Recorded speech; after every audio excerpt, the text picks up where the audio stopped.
The polls will be open for Election Day, and one of the hot-button issues is the $370 million school bond. KAKE and the League of Women Voters held a forum on the issue, but one of their representatives decided not to show up over concerns of fairness. KAKE's Natasha Trelfa has more.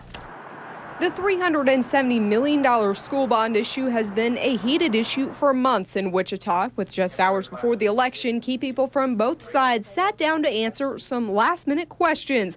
One big question: what are the pros and cons of adding millions in new facilities, particularly athletic ones, to compete with other districts? I just don't see the city of Wichita saying sports aren't important. Because again, if you go to any school that's dropped all those things, the test scores have just plummeted.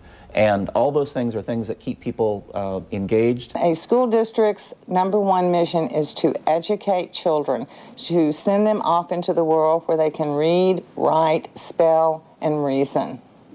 And that's one of the reasons that we're opposing this bond, because we feel like the priorities have been misplaced. Another point of disagreement comes from the state being slated to pay 25% of the cost, something opponents say still comes out of our pockets. The 25% is not money that is sitting in a piggy bank in Topeka, Kansas. It is money that has to be raised from all of us in Kansas. But supporters say it's a way to make sure that money gets put back into Wichita schools. If we don't take advantage of that, you and I are still going to be paying into the state for the funding formula. Then there was the debate about whether or not the district should have posed a smaller sticker number similar to surrounding districts or separated the items needed. A suburban district in Valley Center recently passed a $53 million bond issue.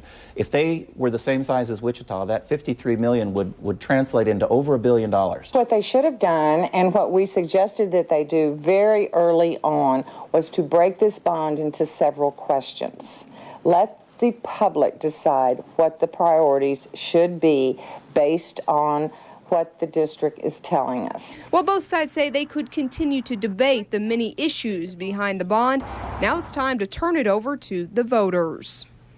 We do want to mention the reason behind Helen Cochran not attending the forum, that she was against having Mark McCormick with the Wichita Eagle on the panel because he has written several columns supporting the bond issue. He did offer to remove himself from the panel late Sunday afternoon. By that time, it was too late to have that happen. Helen, however, did provide a statement outlining the specifics behind her decision, and you can read that in its entirety on our web channel at KAKE.com. In the newsroom, Natasha Trelfa, KAKE News.